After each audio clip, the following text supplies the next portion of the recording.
Welcome to the Wheats on Your Mind podcast. My name is Aaron Harries. Wheats on Your Mind is brought to you by the Kansas Wheat Commission and Kansas Association of Wheat Growers. On this episode of the podcast, our guest is food historian Rachel Laudan. Rachel Laudan grew up on a large arable and dairy farm a few miles from Stonehenge in England. She has a degree in geology from Bristol University and a PhD in history and philosophy of science from University College London. She is the author of several books, including Cuisine and Empire, Cooking in World History. I had the pleasure of attending the Borlaug 100 conference in Mexico in 2014, and Rachel gave a presentation titled Wheat, the Grain at the Center of Civilization. It was a fascinating presentation that outlined the global history of wheat over the last 22,000 years, and she did it in a mere 30 minutes. So it was a short summary of a long period. Rachel, thank you for joining me. I'm honored to be here. In your bio, it says picking up Mesolithic flints or clambering over Iron Age hilltop forts were daily occurrences where you grew up. That sounds kind of fun. Tell us a little bit about where you are from originally in England. Well, I'm from southwest England, about 80 miles west of London. My family had several farms in the county called Wiltshire, which is home to many, you can't walk anywhere without falling over archaeological remains. My father was always interested in this, so he would, when there'd been rain and he was out on the fields and things showed up, he would pick up flints, worked flints. We had 3 large bathtubs, those old tin bathtubs full of Mesolithic flints.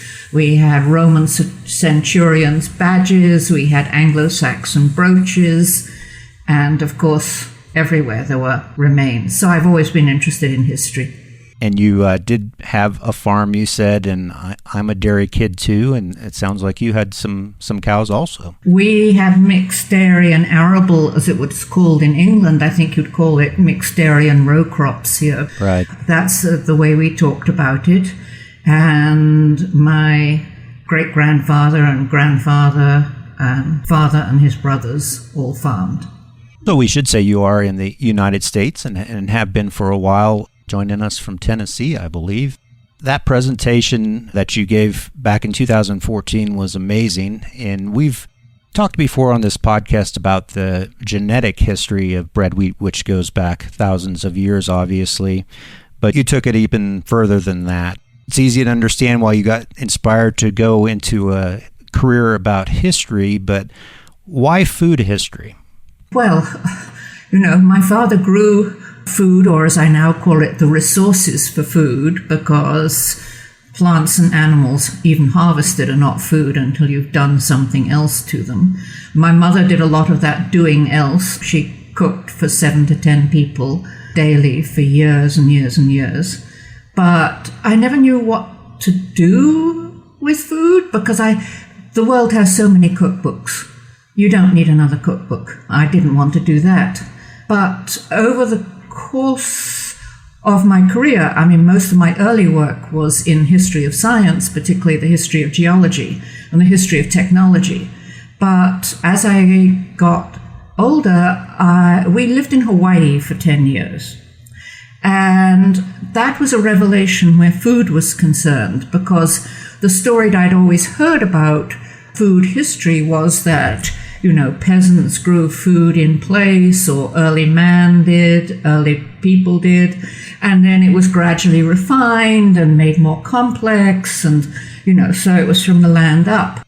The Hawaiian Islands have nothing edible in them. That's not quite true. There's fish, there's seafood, and there were 2 species of flightless birds. There's essentially no edible plants whatsoever except a berry that grows at the 3,000-foot level. So when we were there, I realized that every single item of the people who lived in Hawaii had been brought in over thousands of miles of ocean. And it focused my attention on the movement of plants, animals, processing techniques, rather than their situation in place. And I thought, geez, it'd be really interesting to trace the movement of foods, plants, animals over human history. Nothing ventured, nothing gained. I might as well do it on the world scale. So I settled down and spent 20 years figuring this out. Well, good for you. So, well, we know bread wheat has existed on the planet for about 10,000 years, but how long ago were humans using grain and turning that into food? It's really hard to tell.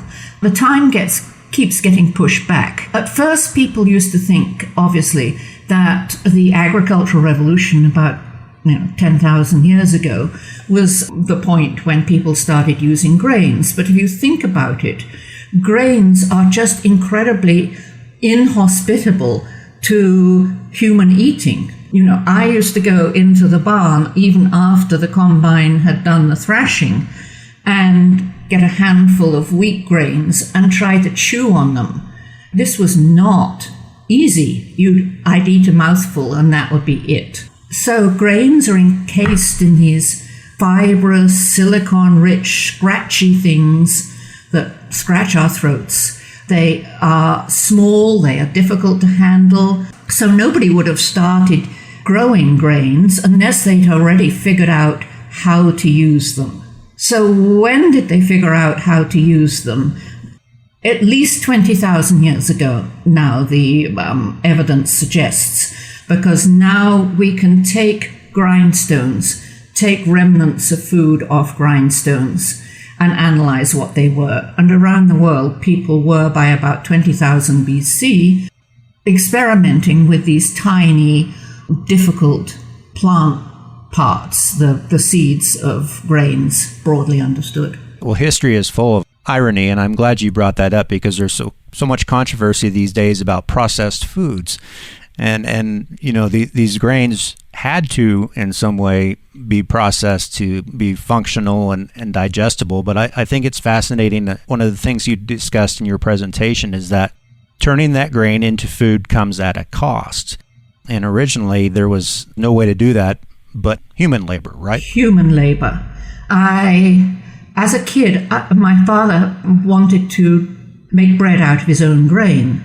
Nowadays, you just Google and you get a nice little grain mill sent to you. But there was no Google then, and there were no grain mills. So he went into the kitchen and he tried hammering the grain. He tried putting it through one of those old-fashioned meat grinders attached to the end of the table. Nothing turned it into decent flour. And this was sort of a puzzle in my life until my husband and I moved to Mexico in around 2000.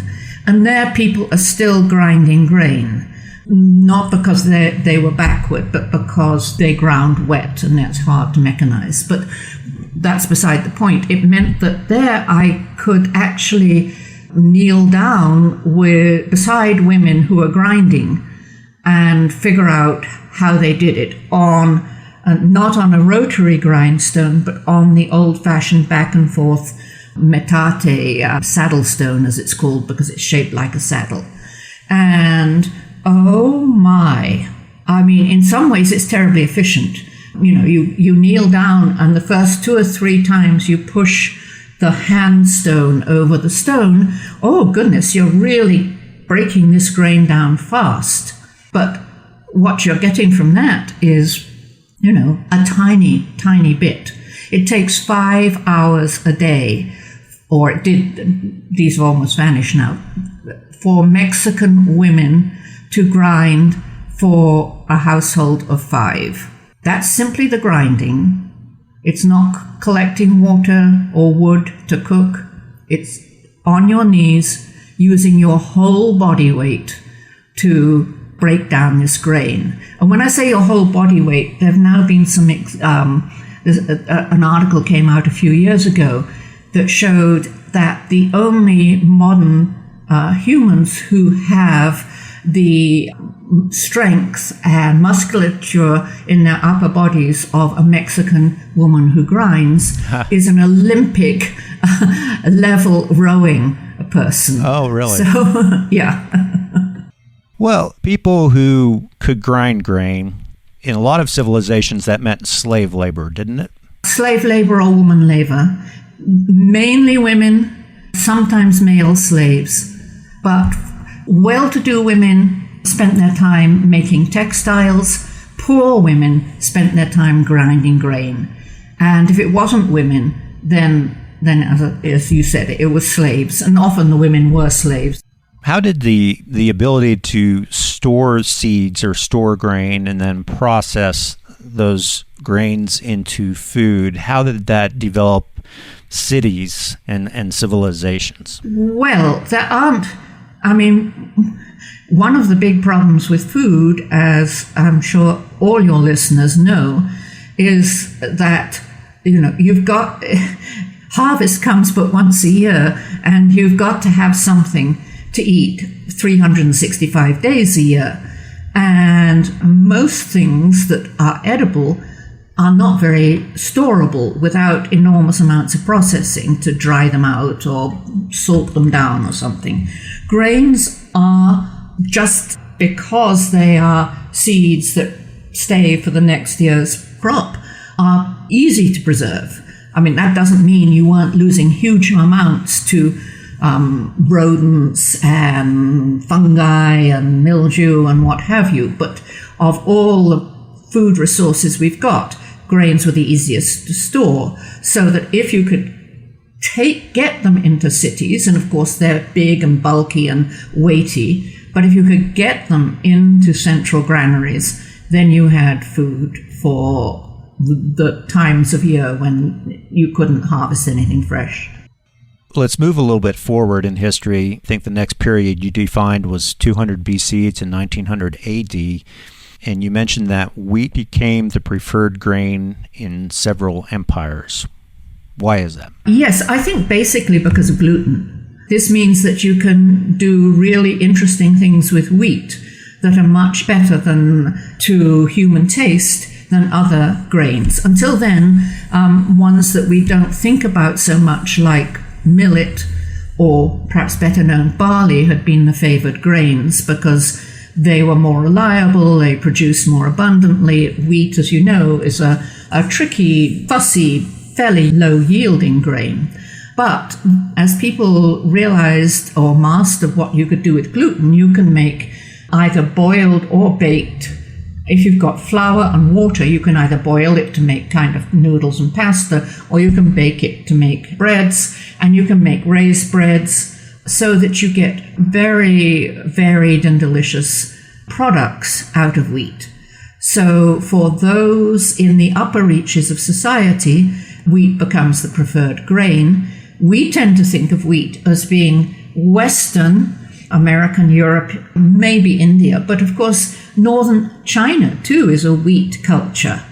So all the great empires of human history, and empires have been the dominant political form through most of history after you get cities and things, from China through India, through the Middle East to Western Europe, all those empires have favored wheat. Do we know how far back leavened bread goes? Again, the research on this is changing very rapidly. Probably several hundred years BC, but I would hate to put a particular date on it. And what were some of the different types of bread in the different empires? We've got such a vast array of different products. You mentioned the magic of gluten. What were the primary uses of wheat in some of those different empires? Well, if you go from east to west, the Chinese, by and large, use boiling or steaming rather than dry heat. So there's a very large pasta component. There are steamed breads. That would be the typical Far Eastern kind of use of wheat. In India and the Middle East, it's lightly leavened or unleavened flatbreads that are the dominant form. And then if you move into Western Europe, it's higher loaves that are the favorite. So bread was kind of the food of the aristocrats, as you say, and in Europe specifically, it was used in communion services. And I think you mentioned somewhere that the color of bread that you ate kind of indicated your status. Oh, absolutely, yes. The rich ate white bread, everybody else ate dark bread. And rarely, I mean, there might be a bit of wheat in it, but for most people, the dark bread would still be one of what would have then been thought of as the lesser grains: barley bread, oat cakes, rye, often with chestnut flour or other bulking out agents added in. Very heavy, very dark.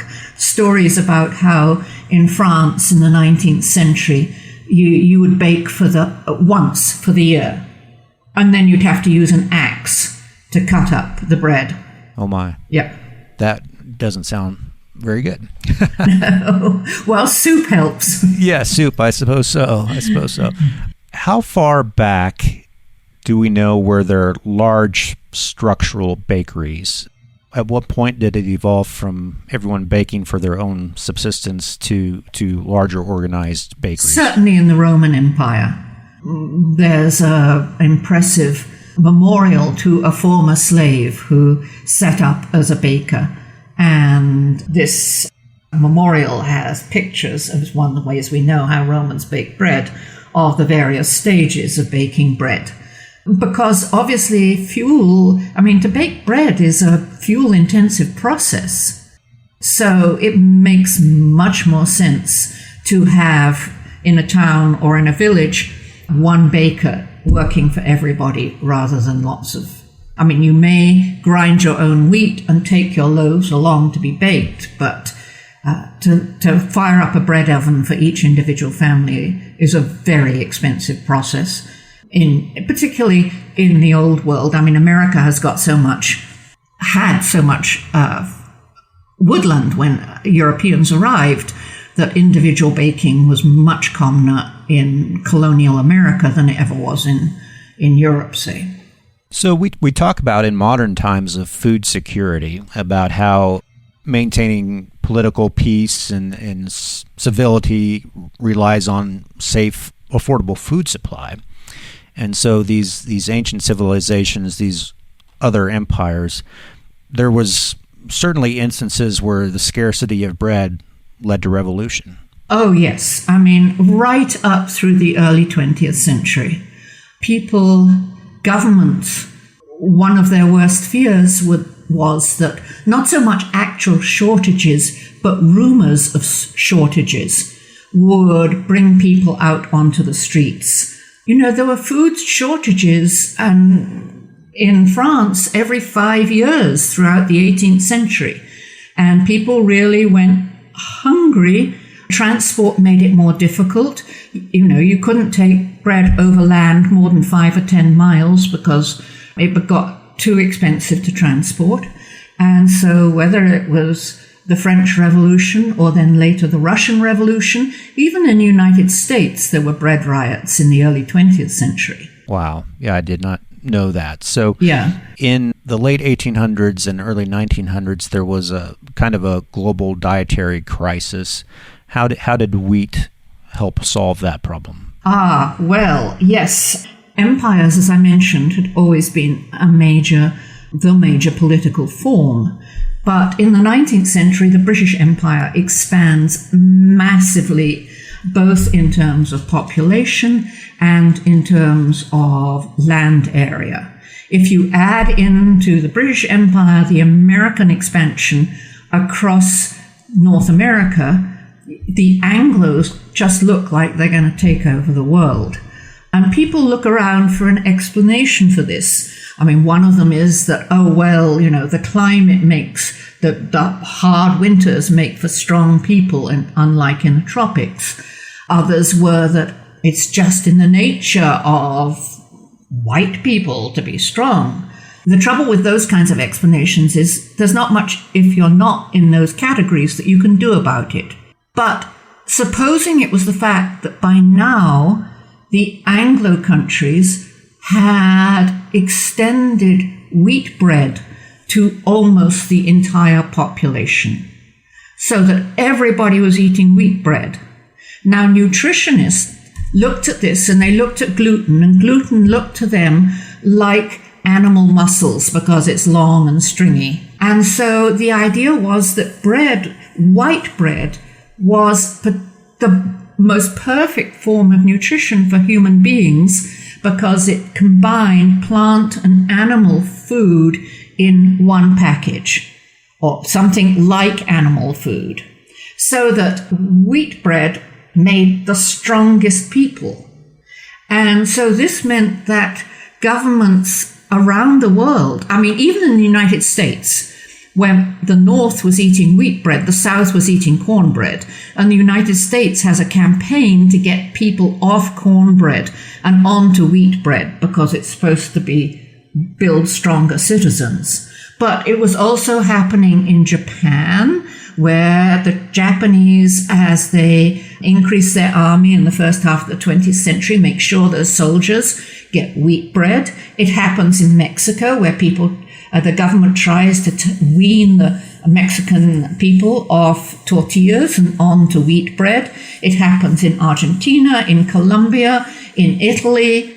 Everywhere around the world, you get this move by governments to try to increase wheat eating among their populations. It's amazing how the pendulum has swung the other way in recent years. So you've got that huge increased global consumption, and I suppose that lends to all sorts of expansions industrial-wise, railroads, shipping, everything that would take to get the wheat everywhere. Roller mills to begin with. You can no longer produce this roller mills come in the 1880s, 1890s. The price of bread drops enormously because it's much more efficient. You get first steamship transport, and then in the 20th century, container transport, so that wheat becomes one of the largest globally traded commodities, as it still is. You get port facilities set up in Egypt, in India, around the world to take in this grain, much of it from the United States, but also from Argentina, the Punjab in India, other places. So yes, a whole infrastructure to supply this demand for wheat. And we've used wheat as a food for peace, hence the program, around the world for many years now. Wheat as food aid being used for donations, how has that evolved over many years? That really began in World War I, when I think it was Hoover sent wheat to Belgium, where the Belgians were starving in World War I. There was, by that stage, I mean, until then you could not, it would have been almost impossible to deliver it. But since then has been a major part of food aid programs, yes. I mean, one thing, to go back a bit to our earlier discussion about wheat and food security and political security, I read frequently now people saying, well, there's no need to worry about supplying people with wheat or grain. There's plenty to go around, food in general, but wheat in particular. Professor Sen has shown us that the distribution of wheat is, where it's not distributed, it's a political problem, not a problem of supply. That is true right now. But I mean, I think we can't forget that it is crucial to maintain this supply because, you know, it does feed 20%, I mean, it provides 20% of the world's calories. And wheat is subject to all kinds of diseases, as all your listeners will know. It's also the case that if war breaks out or if there's dramatic climatic events, harvests can be compromised badly. We saw that with Ukraine. Luckily, nothing terrible happened. So I don't think we can just sort of sit back and say, you know, the problem of feeding people with good quality grains has gone away. I think it could reappear at any moment. That is a great point, and it's probably a good point to wrap up the conversation, Rachel. It's fascinating. I could spend a lot more time visiting with you on how wheat has developed civilization. What are you working on right now? What's your latest venue with food history? Oh, well, what I would really like to do is to rewrite women's history because of all these women who had to grind, and say, look, yes, it really was difficult for people when farming came along because farmers had to work hard, but grinding grain is harder physical work and more time consuming. You have to do it every day than farming. But yeah, well, thank you for inviting me. One last statement before I go. I remember when I went as 7 or 8 year old, I was allowed to go and watch the beginning of harvest, and there'd be this bunch of nervous men in the field fiddling with the combine, waiting until, in Britain you get dew every night, so waiting until the dew burnt off the field. I didn't dare go near them because everybody was tensed up. And then the combine would start up and the head would go down and the combine would move forward. And I used to think, this is the most important moment. And I didn't know why, but I guess I've spent my life finding out.